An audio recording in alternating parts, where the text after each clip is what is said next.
Welcome to Popternative, where we dive into topical discussions from the worlds of pop culture, social media, and sports. Here is your host, Peter Remoliotis, aka PD Beats. PD Beats here from Popternative, speaking to Reyn Doi about that 90s show streaming now worldwide on Netflix. Welcome to the show. Thanks so much for being here.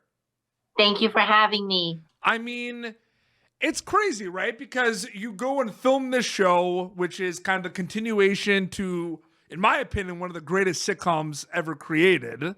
So there's that. You wrap, you wait, and now people are able to watch it. It's out of your hands. How has this last week or so been for you since it's been out? Yeah, it's been great. Just receiving all those positive and comments, complimenting all of our work and how the show came together. It's been overwhelming in a good way. So I've enjoyed, seeing everyone's reactions, and all my close friends and family have watched it. And so I'm excited to see where the show goes from here. How much did you know about Ozzie when you auditioned specifically? Because I do feel like it depends, right? Like maybe you're given a lot, sometimes you're not.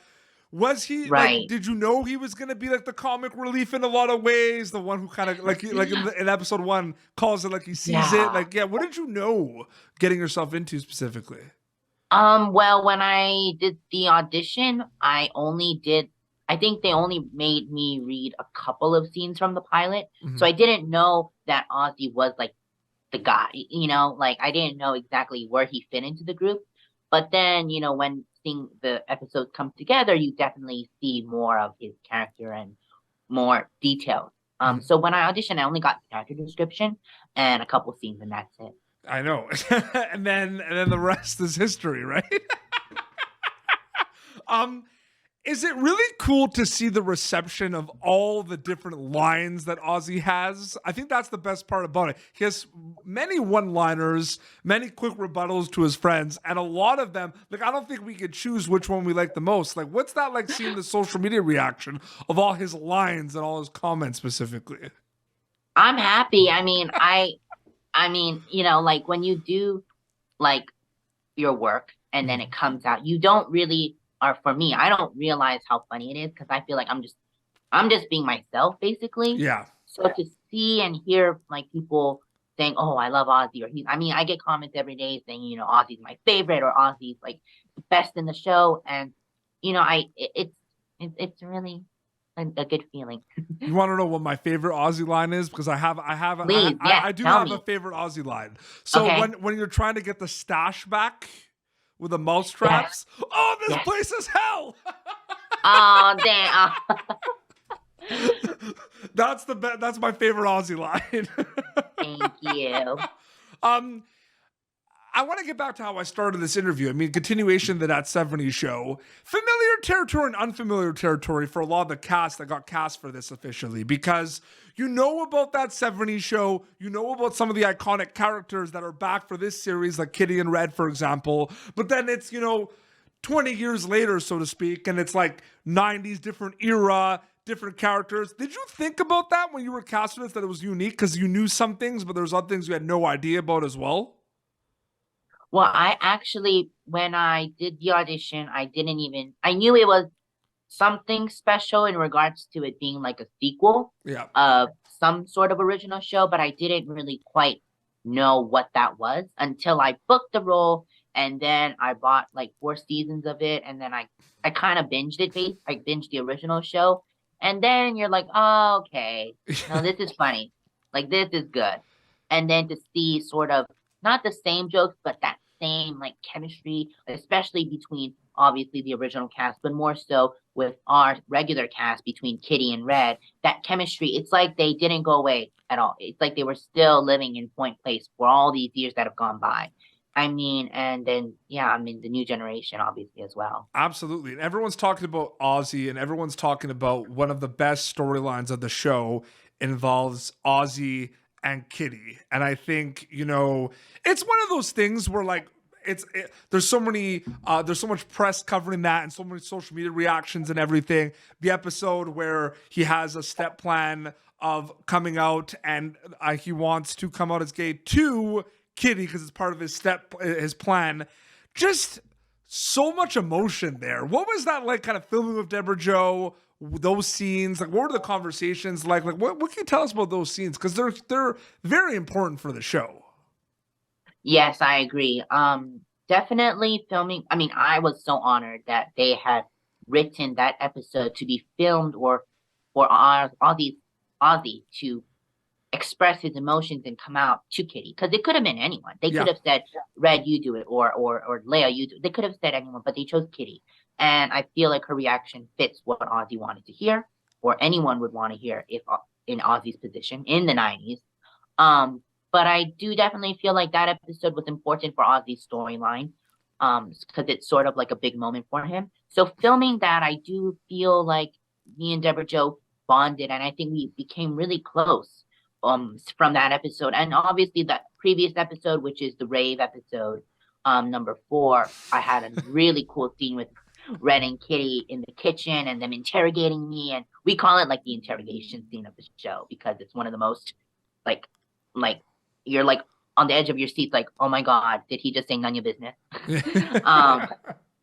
So yeah, I mean, Deborah Jo is really sweet, but it's so funny that actually that episode where Ozzie comes out to Kitty, as many of the fans know, Laura appears in it for a bit, and she calls me a sex boy, and she does this specific hand motion, and it just made me laugh the whole time. I mean, even from rehearsals, we couldn't stop laughing. I was like, oh God, oh no, I can't stop.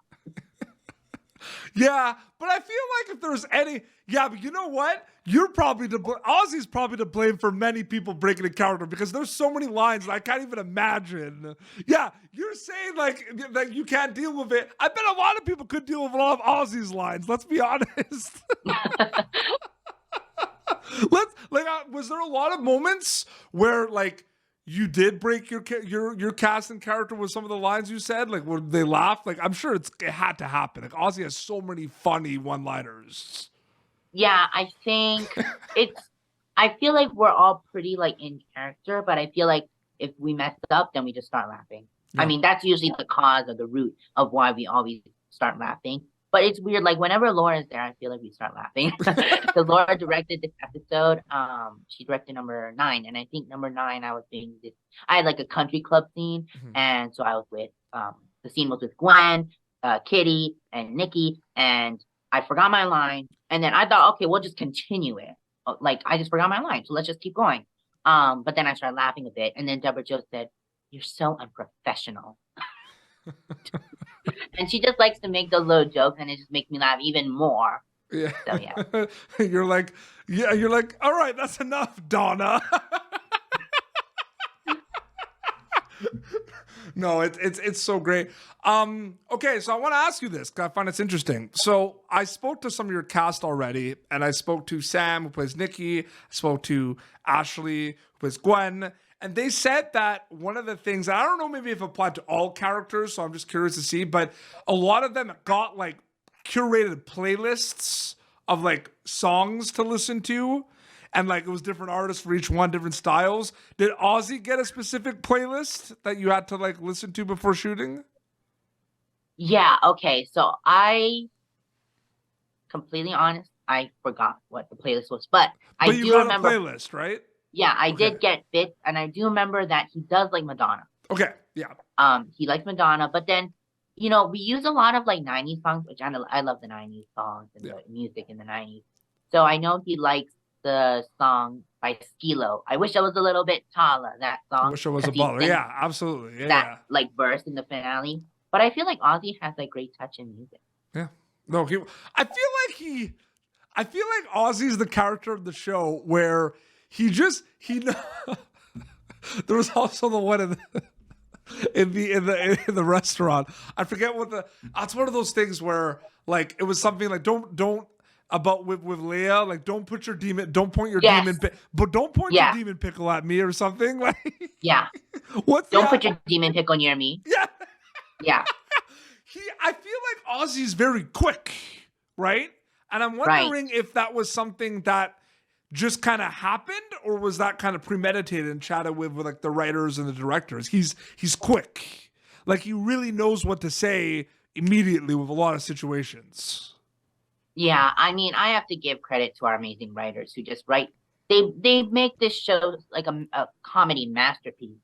But also I feel like when I prepare for the role, I kind of dig deep into how I want to execute each joke or each line. Because if it doesn't land, they'll cut it out. Yeah. Easily.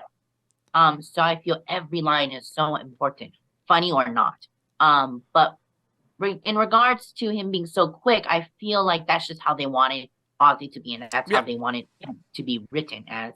In the beginning, you'll see not as much of Ozzie's like quick, like sort of like rapid answers, but over time, he'll reveal his personality. Yeah, and it's super great. How much? Okay, so obviously it's scripted. There's an amazing script. Shout out to the writers. But were there some Ozzie moments that were like improv, or was it mostly just the script specifically? Okay. One specific moment that I remember, it was during the live show, and it's episode number 3 where Ozzie's talking about his maybe real Canadian boyfriend, Etienne, who lives in Canada. And so I had to speak French on the phone with him in the last scene of the episode. And at first, it was just a line. They just wanted me to say the lines in French, and they would translate on TV, whatever. I was like, okay, that's fine. I know how to speak French because, I got the recording and everything. So like, great. But then Greg, who our showrunner, always comes in with these alts. He'll say, like, change it to this or add this at the end. And since I was the only one in the scene at the end of the show, he wanted me to say we. That was not part of the original script. Or Ozzie's, like, laughing when he's talking, like, like, that is not part of the original script that they wanted or that they had. So stuff like that, like, I'm like, the audience was like just so like laughing so much when I did the we. Yeah. The we. Yeah. I feel like everyone wants to meet Etienne. Like, I feel yeah, like... I mean, I would be okay. I'd be interested to meet him, writers, you got that? And the description of how you met Etienne is so good too. You were at a Phantom of the Opera leaving for the same sweatshirt. No, it's the delivery in Montreal, where I'm born in Montreal. I'm from Montreal originally. Oh, do you know Etienne then? No, I do not know Etienne, but je parle français. So there's that. But no, I do not know Etienne. But no, I just the quick lines like, what school did he go to? I think it was like, what's his last name? Saint Bernard. Yeah. And then what was the second question? I think like what school did he go to? Saint Bernard. Yeah, what's his last name? Saint Bernard. What school did he go to? Saint Bernard. What kind of dog is that? What's his favorite dog? Bichon Frise. Yeah. Oh man. So see, I know all the Ozzie lines because I'm just saying they're great lines. And I was really excited to get this interview confirmed. Reyn, thank you so much for your time. It was really great chatting with you. Thank you very much. I appreciate it. All episodes now are streaming worldwide on Netflix, that 90s show. Isn't that crazy? Yeah. So crazy. And they can watch it all, and they can keep up to date with your Instagram account, right? What's your handle specifically? Reyn Doi, REYNDOI. Awesome. That's amazing. Well, this has been Popternative, youtube.com/Popternative for previous episodes. You can, of course, catch Reyn Doi as Ozzie in that 90s show. All episodes streaming now worldwide on Netflix. Until next time, this is Reyn and PD Beats signing off. Thank you for tuning in to Popternative. Make sure to check out our past episodes of Popternative on YouTube. Be sure to like Popternative on Facebook and follow us on Twitter.